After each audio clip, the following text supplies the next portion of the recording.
बांग्लादेश में secret meeting, फिर भारत में घूमे, ये शहर वो शहर वो शहर वो शहर। तमिलनाडु में टेरर मॉड्यूल का भंडाफोड़ हुआ है। नमस्कार, मैं हिमांशु मिश्रा, आप देख रहे हैं दोस्तों भारतीय टीवी। दोस्तों आज आपको बताएंगे कि कैसे भारत को अस्थिर करने के लिए भारत के पड़ोसी देश ही लगे हुए हैं। आज आपको पूरा प्लान बताएंगे कि बांग्लादेश में सीक्रेट मीटिंग कैसे हुई, भारत के किस किस शहर घूमे हैं, आखिर तमिलनाडु में टेरर मॉड्यूल का जो भंडाफोड़ हुआ है उसकी असलियत क्या है। देखिए साथियों, तमिलनाडु से 6 संदिग्ध आतंकियों को गिरफ्तार किया गया। पुलिस जांच में सामने आया कि यह मॉड्यूल पाकिस्तान की खुफिया एजेंसी आईएसआई और बांग्लादेश स्थित आतंकी संगठनों के इशारे पर काम कर रहा था। आपको बता दें कि गिरफ्तार किए गए संदिग्धों पर कई शहरों की रेकी करने, दिल्ली में फ्री कश्मीर के पोस्टर लगाने और फर्जी पहचान के सहारे भारत में नेटवर्क खड़ा करने के गंभीर आरोप हैं। देखिए साथियों, देश की सुरक्षा एजेंसियों ने एक बड़ी आतंकी साजिश को समय रहते हुए नाकाम करते हुए तमिलनाडु से 6 संदिग्धों को गिरफ्तार किया और जो जांच हुई है उस जांच में सामने आया कि यह मॉड्यूल पाकिस्तान की खुफिया एजेंसी आईएसआई और बांग्लादेश स्थित आतंकी संगठनों के इशारे पर काम कर रहा था। और गिरफ्तार किए गए संदिग्धों पर कई शहरों की रेकी करने, दिल्ली में फ्री कश्मीर के पोस्टर लगाने और भारत में एक बड़ा नेटवर्क खड़ा करना और स्लीपर सेल बनाना था।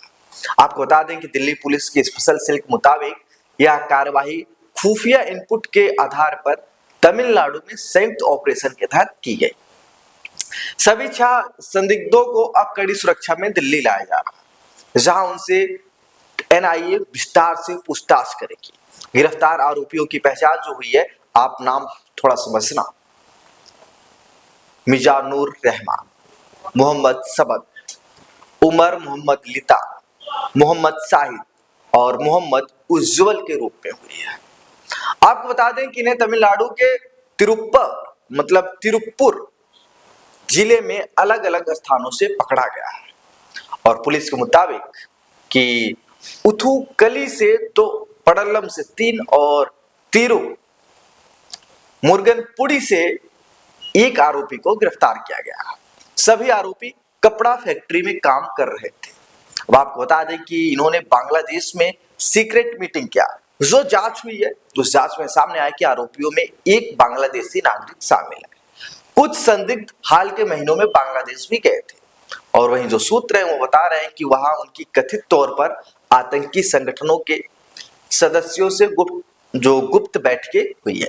इसके बाद भारत लौटकर इन्हें फर्जी आधार कार्ड बनवाए गए और पहचान छिपाकर इन्होंने रोजगार को हासिल किया। अब पुलिस क्या दावा कर रही है ये जान लेते हैं। देखिए, पुलिस ये दावा करे कि संदिग्ध सोशल मीडिया के जरिए पाकिस्तान आधारित आतंकी संगठनों के समर्थन में कंटेंट पोस्ट कर रहे थे। इनके पास से 8 मोबाइल फोन, 16 सिम कार्ड बरामद किए गए, जिनका इस्तेमाल देश के अलग अलग हिस्सों में संपर्क और नेटवर्क बनाने के लिए किया जा रहा था। आपको बता दें कि जो इनकी डिवाइसेस जब्त हुई हैं और इन डिवाइसों को फॉरेंसिक जांच के लिए भेजा गया है ताकि बड़े नेटवर्क के संभावित कड़ियां जोड़ी जा सके। देखिए, स्पेशल सेल ने जो रिपोर्ट दी है उसके अनुसार इस मॉड्यूल के सदस्य कथित तौर पर कई शहरों की रेकी कर चुके थे। दिल्ली में फ्री कश्मीर के पोस्टर छपवाकर उन्हें अलग अलग जगहों पर चस्पा दिया गया ताकि माहौल बिगाड़ा जा सके। आपको बता दें कि 8 फरवरी को दिल्ली में कई स्थानों पर ऐसे पोस्टर मिलने के बाद से ही जांच को अहम सुराग मिला। आपको बता दें कि तमिलनाडु और पश्चिम बंगाल तक इसकी कड़ियां जुड़ती गई और जो सूत्र बताते हैं कि साजिश के तार पहले सामने आए Lal Qila doctor terror module से भी जोड़े जा रहे हैं। उस मामले में पोस्टर के जरिए भड़काऊ गतिविधियों का खुलासा हुआ था। इसी तरह कोलकाता में भी 6 जगहों पर फ्री कश्मीर के पोस्टर लगाए जाने की बात सामने आई थी। आपको बता दें, जबकि दिल्ली मेट्रो परिसर में भी ऐसे पोस्टर मिले थे। अब जानना जरूरी है कि अब दिल्ली पर कैसा खतरा है। देखिए, खुफिया एजेंसियों ने इससे 1 दिन पहले लश्कर ए तैयबा से जुड़ी संभावित साजिश को लेकर चेतावनी जारी की थी। और इनपुट में बताया गया था कि दिल्ली के धार्मिक और पर्यटन स्थलों को निशाना बनाया जा सकता है, खासतौर पर चांदनी चौक और पुरानी दिल्ली के संवेदनशील इलाकों पर खतरे की आशंका जताई जा रही है। और जो सूत्र बता रहे हैं कि जांच एजेंसियों की जो नजर है वो अक्षरधाम मंदिर, काशी विश्वनाथ मंदिर, लोटस टेम्पल, इस्कॉन मंदिर दिल्ली, राम मंदिर अयोध्या जैसे धार्मिक स्थलों पर भी है। इन जगहों को उनकी संस्कृति और प्रतीकात्मक अहमियत के चलते संभावित टारगेट बताया जा रहा है। आपको बता दें कि जो जांच एजेंसियां हैं हमारे देश को कह रही है कि इस आतंकी मॉड्यूल से अब तक 8 गिरफ्तारी हो चुकी है। इससे पहले पश्चिम बंगाल से भी 2 संदिग्धों को पकड़ा गया। एजेंसियों को आशंका है कि यह एक बड़ा नेटवर्क है जिसके कई सदस्य अब भी फरार हैं।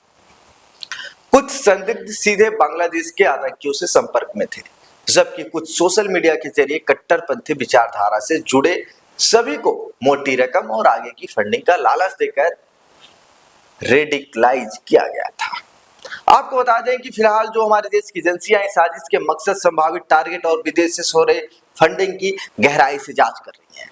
और अधिकारी जो है वो कह रहे हैं कि आने वाले दिनों में पूछताछ के दौरान इस नेटवर्क से जुड़े और भी बड़े खुलासे हो सकते हैं।